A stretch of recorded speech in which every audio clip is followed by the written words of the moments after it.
Back home, Health Minister Dr. Zweli Mkhize says that digital tracing of suspected COVID-19 cases will be introduced this week. Now, the tracking technology will be launched in the Western Cape and extended then to the Eastern Cape before being introduced to other provinces.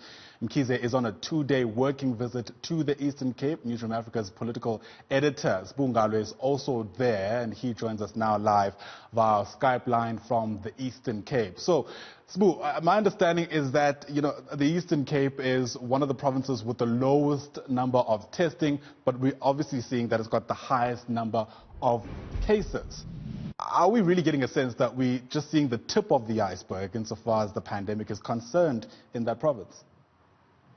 Good morning, Ayanda. I don't think that the Eastern Cape necessarily has a testing problem, but I think actually its biggest problem is, in fact, not I think, this is its biggest problem. It is the tracing of contacts.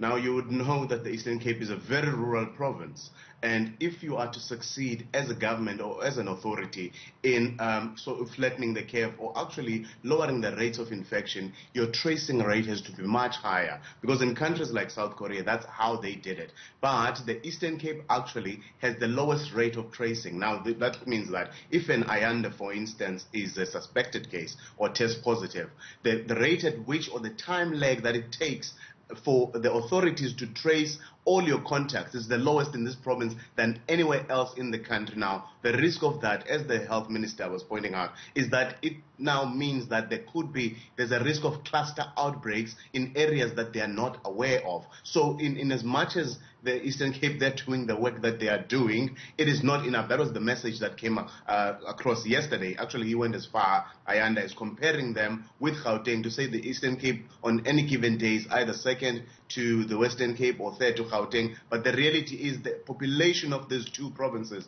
are very different. The Eastern Cape is just over 6 million people, while Gauteng is over 10 million. So you can see that it's not a balanced scale, so to speak, Ayanda. Absolutely. And all kinds of concerns also been raised about, I guess, community behavior. We've heard the provincial government calling for the reintroduction of the alcohol ban. I mean, was there any time spent addressing some of those developments that have evolved over the past week?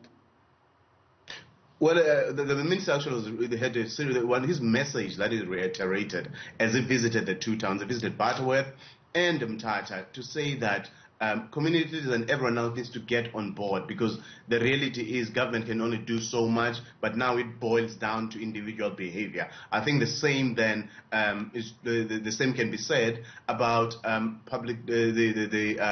alcohol intake of communities, and also the pressure that it is putting on trauma centers of hospitals. I think the biggest problem for the government here, Ayanda, and I believe that the true test of the government's response to COVID-19 is how it deals with the infections or with the virus in a province like the Eastern Cape, which is rural, which is poor, where you have communities who live around small towns. Now you have this congestion into town on a one day, let's say it's pension day. Everyone, if you go to town, you actually have to take public transport, which is expensive, and there's only one day, which is pension day. Now everyone is congregated at the same spot or at the one big retailer, which increases risks of infection. In fact, that was the case in Mthatha, where a big retailer, I don't think a Checkers, there was a cluster outbreak of infections at a Checkers. Now that is the risk for towns and areas like the Eastern Cape, besides the issue of the migrant workers that are traveling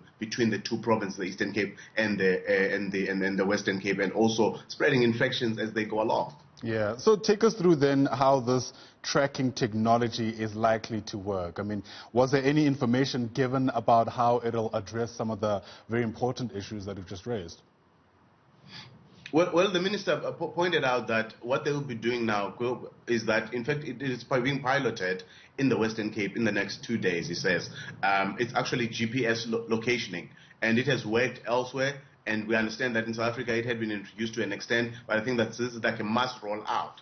And I think it actually will be effective, particularly in a province like the Eastern Cape, because in terms of cell phone penetration, even in poor communities, poor people still do have cell phones, but the question is if they have a GPS functionality on their phones. But that's another story altogether. But I think that at this point, government will take anything that will actually make sure that they are able to trace as many people as possible in an area like the Eastern Cape, because one of the biggest problems with this province, Ayanda, is the distances between the towns. It's sparsely populated. Just to give you an example, to move between Mthatha and PE is just shy of 500 kilometers. That's still within the same province. So you also have villages in far-flung areas, which makes it very difficult. Once someone goes into a village, they've disappeared. There are no physical addresses, and it might well be that Ayanda Nyathi is not known as Ayanda in the locality. Is probably known by his rugby or soccer name. So those are some of the intricacies and some of the difficulties that government is dealing with in this instance, Ayanda. Sure, Ayanda. Certainly a lot of complexities. We know that the Minister, before we let you go, Sbu, is there on a 2-day visit, today being day 2. Do you have an idea of what his plans are looking like for the day ahead?